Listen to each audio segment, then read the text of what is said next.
second episode of RoadsterAlex's MR2 Turbo build. In this video, I'm actually going to talk about budget. Budget is very important because you have to think about, how much money I do have to spend. In my case, I want to spend as less as possible money, which means that, cheap. I'm Dutch. Cheap. So, when you set a budget, you have to be, you have to go how far are you willing to go and how far are you willing to go over your budget. Like, for example, if you set a budget, let's say in pounds today, right? So I think I want to spend £1,500 on the complete build, right? But you also have to think about, what if I don't reach the £1,500 or get over £1,500? How much do I want to get over those £1,500? In this video, I'm just going to explain what I decided to do for budgets, which I really didn't do, so it's not a great video. But I'm also going to explain you in the UK what prices are, what you can consider prices. Don't get me wrong, I just sourced a few things on the internet, but in this video I'm just going to show you what the prices could be. This might help you to set your budget for your turbo build. So keep watching. So when you decide to to make a little figure, what your budget is going to be and how much money you think you have in the bank or willing to save up every single month. Like, for example, me, I'm buying parts every single month, and then I make a list what I'm going to buy this month. So for example, I do everything that's oil related. I do it in 1 month, and the other month I do maybe cooling, or the other one I'll do something like that. Or if I found something on the internet which is only one left, I might swap around and buy that part before, even though it's not on the list, but just because you get it for such a good price that you're willing to buy that first. So in terms of budget, I want to talk about, do not under budget. So keep it realistic, but not over budget either, right? So let's say you have £3,000 for a turbo build, which is quite a bit of money. In that sense, you can say, like, okay, it's £3,000 is a budget, but you want to do it for 1,000. That's making under budget, because there's no way, or almost no way, to get it done for 1,000 quid. However, if you have those £3,000 and you think, I'm willing to go to 6, that's over budget. So why don't you want to over budget? Is because when you over budget and you reach close to your £3,000 mark, like, oh, wait a second, I can buy this instead of this. It might be £600 more expensive, but I have now the £3,000 left in my budget. Which isn't the case. This is over budget. Over budget you can use if something happens to your build. For example, if you finish and it breaks, you can use your over budget for that. Instead of buying parts that should be in your budget and spend that money on more expensive parts that might break in the end. You don't know that. So in that case, I always consider an under budget, which is the minimum amount you think you're going to spend on the build. The amount that you actually set off, this should be my hard limit. And then there's a part of the money that is, what if something goes wrong? So in that sense, there's always a bit of money left over if something goes wrong. Then the other thing I do is, especially when buying parts online, is I add about 20% of the value to the product. So, for example, if I buy an intercooler that's 100 quid, basically what I do in my list to write down what it's going to cost, I write down £120, 20% added to the 100. The reason why I do this is, in case of prices go up, you put stuff in a list, way in advance. Prices go up, not available anymore, I have to buy it somewhere else. I add 20% of the money. Also, it helps you by budgeting. So let's say you bought all your parts with added 20%, and you add up to about £2,750, right? You can take off £275 because well, actually more, that's 10%. So about £500, because that's the part that you over budget, 550 to be precise. So by adding the 20% extra, you make sure that even if you reach your £3,000 mark, minus 20% of that, which is 600 quid, you take off. So you're basically only spending 2,500. So if you ever need it, you can use it, which is a good thing to do. But at least that's something that I decided to do. So don't forget the little things. This is a part of your budget, but something that has been overlooked very, very easily, and things that you don't consider as budget. So for example, I would have, let's say I have this one here. Nothing important, just cut it off somewhere, but this is actually for my old intake. But for example, I couldn't buy it. I had to buy a complete pipe. The pipe was let's say 20 quid, and I had to cut off this. So you think like, okay, you don't put it in your budget because you're like, oh, it's only 20 quid, whatever. I just buy it. But little things like fittings, bolts. I have like bolt here. This is an old crappy bolt. But let's say you want to buy this new, very strong. It might cost you 4 quid. However, if you buy 16 of those bolts, it adds up.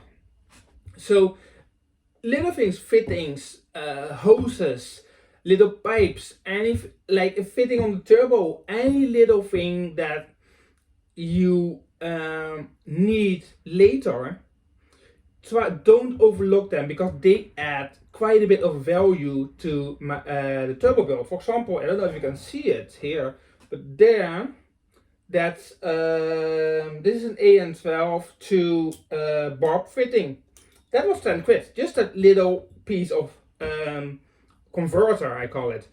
So in this case, if I set my budget to, let's say, £3,000, and I reach 2,800, but then I need another 300 quid in fittings, 10 quid for that, 10, maybe a few quid for bolts, and this, that, it all adds up. So if you decide to budget your, your turbo build, make sure that you include how much are you going to spend on little things like bolts, fittings, hoses. If you don't buy a turbo kit, something like I do, and even if you bought a turbo kit, it won't always fit, right? So you need to keep in mind, how much does it cost to modify the things that you already have, or to modify the things that you bought. Then there's an option, you buy stuff because you measure it and then it's off. 2 options: you can send it back, keep it, or modify it. In my case, if it's cheap, I tend to keep it.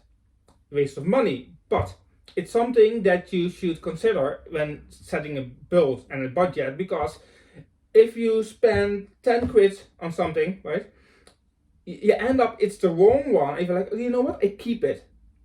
It's 10 quid that you spend on your build on something you're never going to use, or at least not for the moment. So you have to buy it again, maybe 10 quid again. Hopefully the second time you get it right. So you spend 20 quid on a £10 part. So those are little things you have to consider about, when you set a budget for your turbo build, and how much you're going to set. Then, for example, I got, this little thing. This was actually, for example, for my NA 2cc. I spent about, I think, 25 quid on that thing. Never used it ever again. But I decided, you know what? Instead of sending it back and get to the hassle and everything, I keep it. But this is for my 2cc NA build. But in the end, if you do for the turbo build, you add up money, and a lot of stuff that you have left over that you don't need anymore. You can sell it online, like a lot of people. But the chance that you sell something like this online is it's quite slim. You need to find the right person that needs this part. Then you need to sell it, like £5 or £10 under whatever is buying new, means you lose money. Keeping it, you won't make money, but it's basically, you can, it's like an investment. You can keep the parts, sell it later, or you can keep it for whenever something breaks. However, in both situations, you keep in mind that this money is going into your build, your budget. So, like for example, those hoses, This was a sample. It was a sample. It was like 7 quid or so. The reason why I bought a sample, for example, was to see if it even works, if it's good quality before I buy 10 meters of it. But those are still parts that sits in your budget, parts that you don't need, not going to use anymore, but they're still part of your budget. And in the end, everything basically adds up. So just keep in mind that to add those little things as well. Like I said, keep your budget very realistic. Realistic, I mean, like, if you want to buy turbo, you have different choices, but don't think you can buy a turbo for 10 quid. But don't think spending £3,000 on a turbo isn't the best either. Keep it, normal. Look online, see what prices there are, see what you can get for your money. Also, think about should I buy new or second hand, which is something that I split in half. I try to buy new, but I try to buy new from someone that bought it new and don't need it anymore and sells it under the value. So for example, my turbo, I bought my turbo for $450. But this turbo is brand new, never been used, was in the box, got everything with it. But this turbo normally goes about $650-ish. So I saved myself £200 there by buying something new that someone else bought for me, or he bought that first, decided it doesn't work, doesn't fit, I'm not going to do whatever I'm going to do with it anymore. I bought it off the person, saved myself 200 quid. Also, you can buy second-hand stuff in general, something that has been pre-used. But keep in mind, if you buy pre-used, that you need to be sure that you get the right stuff and that the person that's selling it is actually honest. If you buy a second-hand turbo and people say it runs perfectly, but when you get it, it's absolutely shite, something to consider. Well, we can keep talking about budgets and stuff. I'm going to bring and list some prices here. How much I think you can get stuff, and and then you can decide yourself what's realistic and what's not. So, like we already talked about the turbo. So my turbo here was about, like I said, $450. I will actually show you the turbo. This is my turbo. This is not a Garrett turbo like most people use. I decided to do something else. This is a Holset HY35W. Nobody ever fitted this turbo. I will put it here for now. This is a T3 turbo. Nobody ever fitted this turbo on a 2cc. So this will be, I will be, as far as I know, the only and the first person that actually fitted this turbo. But we are really talking about budget. Budgets, you can get a China turbo for about, let's say, 120 quid. Don't go for the cheapest 99 one, which might be fine. Hard to say, I never use them. Some people have perfect luck with them, other people not so much. So you can get a turbo, let's say, from 120 quid starting to £3,000, depending on how much you want to go for. But on the 2cc, you're not going to spend £2,000 on a turbo. So realistically, if you get an GT2871R, for example, they are about £900 to £1,200, brand new. China ones about 150 quid till 300 quid. So you have to consider what do you think, what's your budget in that sense, and what's realistic. Manifold is something that's a bit of a grey area. I bought a manifold, was 150 quid, not being used, came actually from the US, needs to be modified, but for me it was only 150 quid. However, if you want something custom made and expensive, you can go up to 700 quid. So it's it's basically what do you want. If you live in the US, for example, it's a lot cheaper to get stuff. However, for us in the UK, we unfortunately have taxes, import costs, shipping costs, which add sometimes the double amount of value to it. So if you bought let's say £170 manifold, by the time you get it at home, it might be 300 quid. So keep in mind with import costs as well. Like I said, fittings, normally they are about, between 10 and 50 pounds, depending on how much you need, bolts, etc. So those are things that you have to keep in mind as well. Then we have hoses, depending on what hose you want. This hose, for example, That's about, I think, 2 or 3 quid a meter. I think 10 meters was about 40 quid or so. So it makes 4 quid a meter. Hoses, it depends on what quality you go for and what you want them for. Like the oil drain hose need to be higher resistant to temperature than your water to air, for example, which is one of the next things we're going to talk about. Oil pan. You can use your original 2cc oil pan, drill a hole in it and weld it up, and not even weld it up, and that's you done. Free, except with the fitting, which you already talked about, which costs maybe between 5 and 30 quid or so. If you can get ones that you drill in, put a bolt on the other side, and that's you done. If you those are more expensive, I think 30 quid or so. But if you want one that's welded, which is as easy as paper pie as well, just drill a hole, put it in, get it welded. That you're done, those are about 5 quid. So it all depends on what you want, but that's something to consider. Then you can get the Moroso oil pan, which is about 500 quid as well. So you have to consider there, what do you want and what are you going to do. Then the ECU. ECU is part. I have my ECU actually sitting here. This is my ECU that I decided to buy. After a lot of research and listening to people, I decided to go for this one anyway, simply because it was cheap-ish, and the support seems good. It does anything I want, and I didn't see any reason to spend the triple amount of money. So this ECU goes about, I think it's about 850 to 900 quid, depending on where you buy it from. So you still need cable made to from there to your car. That's which is about 250 quid as well. But if you decide to buy a second-hand ECU, which is fine, if you buy a Grady e-machine or whatever second-hand, and you can get it working on your 2C, great. So you don't have to spend so much money on an ECU. But keep in mind that if you buy an ECU, you want to get something that your tuner can work with if you don't tune it yourself. So it's basically ECUs will go from 500 quid maybe for a second-hand one till 2500 for a Link G4, the most expensive version maybe. So that's something that keep in mind, what's your budget, and if you're going to for second-hand or brand new. In this case, I decided to go for brand new simply because you can't get this one second-hand really. And I searched and searched and searched and searched. I couldn't find it. I decided, well, you know what? Going brand new.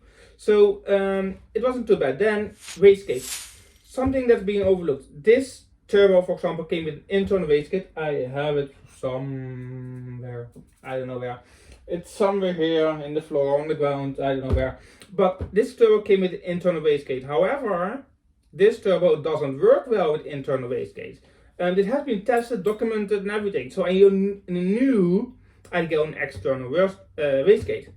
There are two options for this turbo. I can get an internal wastegate upgrade, or just weld the internal wastegate, the little penny thing, and then just get an external wastegate. External wastegate, depending on price, for a whip fake China version, you can get them for 70 quid. And the real one might go for 400 quid. So it's something to consider. Based on experience and reviews, tests, other people I'm listening to, things I read, I personally decided to buy an original Turbo Smart wastegate instead of buying a cheap China one. Because it's turbo pressure, you don't want to mess with this stuff. Downpipe. Downpipe for me is quite easy. I'm not going anything fancy, not going anything expensive. Basically, I will show you actually. I have a V-band. Here goes a V-band, 90 degrees, clamp on piping, maybe get a 20-pound back box, and then straight to exhaust. That's me done. However, if you're not like me and you want to spend, what all nice and shiny, it might go up to, I don't know, 1,000 quid maybe, depending on your requirements, for how much you want and how much you think you're spending. Now is the part that the people that watch my videos and see me in the MR2 groups, I change my mind like that. So in this case, I think I'm set to what I want, which is the intercooler. I bought myself a 50-pound intercooler, water to air to air intercooler, which I was able to fit, but I decided, I'm not sure. because the engine is in the back of our cars and fitment and everything, it's a bit of a tricky thing. A lot of people go air to air, other people go water to air, some go matte. It all depends on what you want. You can even just spray your intercooler if you want to. But in my case, I decided to go water to air. Then there's also, you can get cheap China stuff, you get the more expensive stuff. So depending on your requirements, you can get an intercooler secondhand, maybe for between 50 and maybe 150 pounds, or sorted, even the water to air, maybe if you're lucky, by buying secondhand parts. In my case, I have decided to buy everything new, because it's cooling the intercooler and it makes the engine temperatures cooler. I decided that I think new is better, because secondhand, I don't know what happened. I don't know if it's any good. I don't know how the cooling is, and I also decided not to buy it from China. I decided to go for a name brand, because it's one of those components that are very fragile. You don't want to get high temperatures. You don't want those things. So in this case, I decided to go for new. But the price for this can be between 50 quid if you do lucky, to about 1,000 quid, depending on where you are and how you get everything.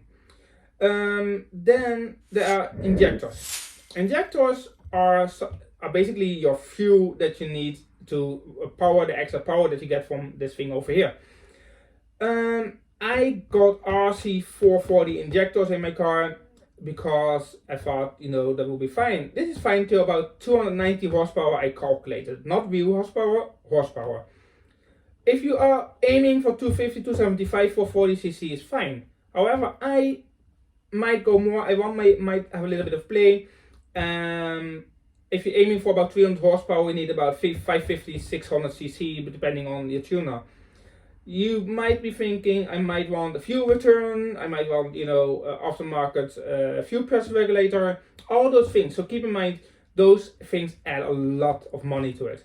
So prices wise, my injectors were about 230 quid for 4, which was cheap. However, if I go for Bosch 1000cc injectors, they are about 320 quid for 4 as well.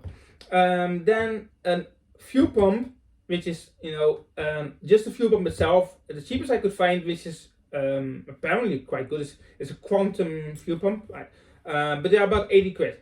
You have to put it yourself, but that's it. No fuel return though.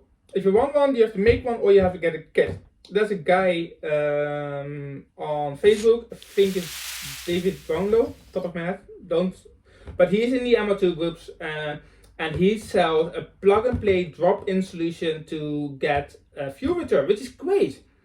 It's I think it was about 350 quid to 400 quid to get it here in the UK with all the taxes and everything included, and that comes with the fuel pump, so you don't have to buy a fuel pump anymore. And basically, it's just take your old stuff out, put thing in, drop it back in, and that's you done. 5-minute work. However, it's quite a bit of money, so you might decide to just get a fuel pump, and that should be good enough, especially if you don't aim for loads of power. Saying all this, you have to think about what of those things do you want new, what of the things do you want second hand, and why do you want it. Budget is very hard. I try to budget and cheap, but in the end, for example, I want to get my sump welded, right? 20 quid plus 10 pounds for the thingy. That's me done. But then the guy says that the going to weld is it might not be 100% leak free. So then you might think okay, if it's not like that, maybe I need to get myself a race sump instead. So you have to consider what are you doing, and how much it's going to cost. So before you budget, be realistic, make some prices. Write them down, go for the pros and the cons for new versus second hand. Don't look on one website, don't just look on eBay, check Facebook, check what other people are using as well. And the other thing is, just because people are saying use this brand doesn't mean you have to. You can always go for something else. Go out of the box, like my Holster turbo here. People told me to get a GTX 28 something, and I didn't care. That was 1,600 quid. I'm not spending 1,600 quid on a turbo. Yeah, 450. That's the same thing, but even better, because this is a very reliable turbo. Yes, it might not have the newest technology like super ball bearing shit and I don't know what kind of choo-choo sounds it makes, but this is reliable and this was cheap. And if this ever breaks, I buy a new one for 450 if I'm lucky, maybe even cheaper, or upgrade, I can get them for 650 brand new. You know, even if this one breaks and they're very easily rebuildable, even if I bought a new one for 650, upgraded version and everything, it will still be cheaper than the Garrett GTX, whatever it is. So keep in mind that even though people tell you to buy a certain part that cost they think is the best, always do your own research and think about what would I do, what would you want to spend, because they have maybe a £50,000 budget doesn't mean you have. So, and because you're watching this video, you want it cheap, like me. So make sure you budget it, you know, the right way, and don't go crazy if you don't have to. If you don't have them, if you're struggling with the money and you don't have it, you know, don't go crazy. Spend less money on certain parts and just go more expensive on the other parts, you know, depending on what you think is the most important. So for now, this is the end of the video. I know it's a bit longer than the other one, but budget is a very touchy subject. So for next video, it will be next week. Don't forget to like, subscribe and comment, especially what you want to see. Like, this is a budget. So from now on, we go into talk about the parts itself. Parts, then it means that basically I buy the part, which turbo's already here. And I'm going to explain why I bought this and what it does and, you know, those things. Just because I bought this doesn't mean I'm not open for different products. So from the video after this, we're going to talk about every single part, hopefully every week when I get them in. But you know, that's it. This is you got, you know, what you want to do in the previous video. You know, choose your weapon, like someone commented. Next video, this video is about, you know, how much is that weapon going to cost you, and then it's like how are you going to assemble the weapon, which is coming after this. So thanks for watching and see you next time. Peace out.